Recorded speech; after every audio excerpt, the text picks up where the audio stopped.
Putin gave his final words at Alaska summit in English, a language he speaks more of than he usually lets on. Russian President Vladimir Putin's final words at the Alaska summit were delivered with a smile, spoken in an unusual burst of English.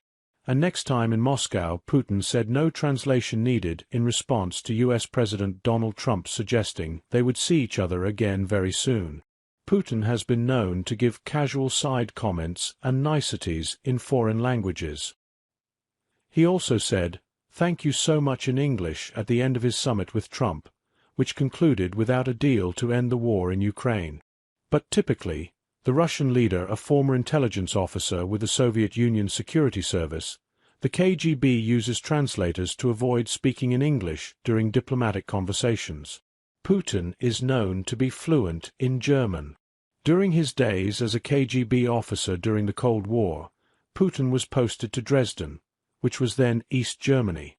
Putin and former Chancellor of Germany Angela Merkel were known to speak German to each other during their meetings. He also speaks good English, according to the Kremlin itself. In May, when the two leaders spoke on the phone, Kremlin spokesman Dmitry Peskov said that Putin was able to get an impression of what Trump was saying before his interpreter relayed a translation to him, according to Russian state media TASS.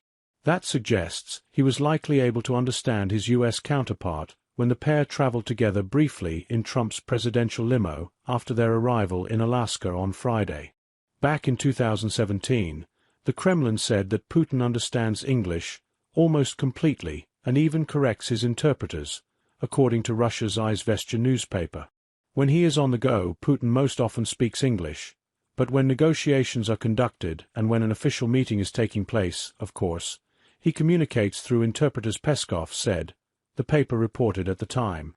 "I myself have been translating at the highest level for a long time, so I know what kind of stress it is," Peskov said, according to Izvestia. Using interpreters at high-level meetings also allows leaders room for maneuver. For example, ahead of the talks with Trump, Putin seemingly did not understand or hear the uncomfortable questions shouted in English by the press about the war, none of which he addressed, making confused expressions instead. Asked whether he would stop killing civilians, Putin appeared to gesture that he couldn't hear the question. There are quite a few examples of the Russian leader showcasing his language skills outside of negotiation rooms. He gave an exclusive interview to CNN in 2008 about the conflict in Georgia, in which he spoke in part in English. In 2013, he delivered a fairly long on-camera statement in English to announce Russia's bid to host the 2020 World Expo in the central city of Ekaterinburg. "It will be a priority national project," he said in Russian-accented English in the 2.5-minute clip. In perhaps the most famous display of his English-language proficiency, he once gave a rendition of "Blueberry Hill" at a charity gala in St. Petersburg in 2010, although he stumbled over some of the words. Some Hollywood celebrities, including Kevin Costner, Goldie Hawn and Kurt Russell, were in the audience to witness the rare performance during a video conference earlier this year. He responded in fluent German to a German man who was seeking citizenship in Russia.